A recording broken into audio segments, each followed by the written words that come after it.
I wondered recently about LDS Doctrine and Covenants, section 109. This contains a prayer given by Joseph Smith at the dedication of the House of the Lord, or Temple, in Kirtland, Ohio. The header for section 109 in the 2013 edition of the Doctrine and Covenants claims that, according to Joseph's written statement, this prayer was given to him by revelation. That caught my eye, because if there's a written statement, then that statement must exist, and I'd like to see it, please.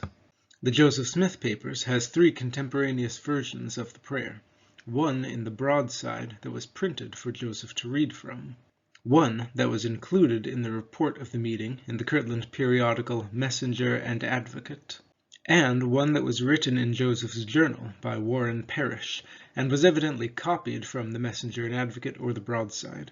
All of these accounts are virtually identical, and none of them mention the prayer being given to Joseph by revelation. In the historical introduction that the Joseph Smith Papers editors wrote about the prayer, there is nothing about it being given by revelation. I searched the surrounding text in every version, but there is still no mention of a revelation. The only thing that comes close is an entry the day before in Joseph's journal, where it says that he met with the presidency to make arrangements for the solemn assembly, that's the dedication, which occupied the remainder of the day. Now you might think, aha, that's when the prayer must have been given by revelation, but that's not the end of the story. You see that little footnote at the end of the typed text? That references Oliver Cowdery's journal, available in the Church History Library, for the same date. Oliver writes, I met in the President's room President J. Smith, Jr., Sidney Rigdon, my brother, Warren A. Cowdery, and Elder Warren Parrish, and assisted in writing a prayer for the dedication of the house. I suppose that you could infer that Oliver assisted Joseph by writing down the revelation, but that's not what Oliver says. It seems to me that the clear meaning of Oliver's words is that he collaborated with Joseph and the other men in writing the prayer. So where did the story about a revelation come from? We next see the prayer replicated in the draft of Joseph Smith's history, compiled from his journals after his death.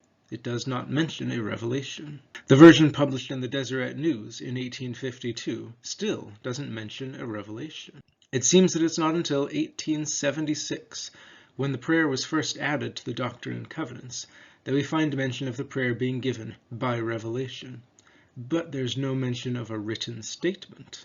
That doesn't appear until the 1921 edition, and there's a reference to the history of the church, which was published starting in 1902. The history of the church was a rewritten version of Joseph Smith's history, which was rewritten from his journals. When we go to the source, sure enough, we find that it's there.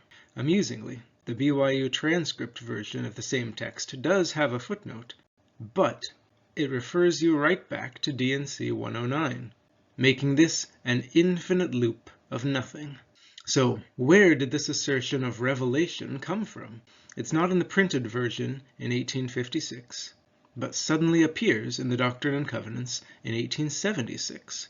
It seems that the editor of the 1876 Doctrine and Covenants simply decided that the temple dedication prayer was given to Joseph by revelation. Probably this had nothing to do with both the Salt Lake and St. George temple construction then being carried out at enormous expense, or the pending announcement of the Logan and Manti temples.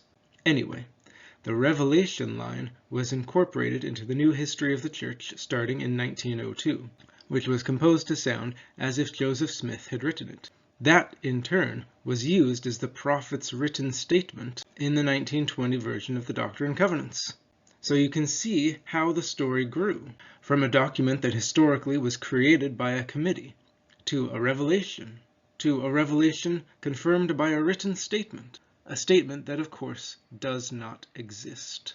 I suppose this isn't a particularly big deal, certainly not compared to some other things I've covered in these videos.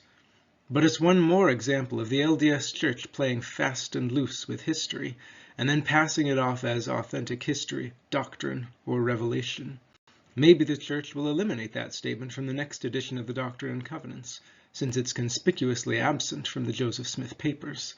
But it's just one more reason to research things yourself whenever possible. That's why instead of believing historians and editors, I believe Joseph.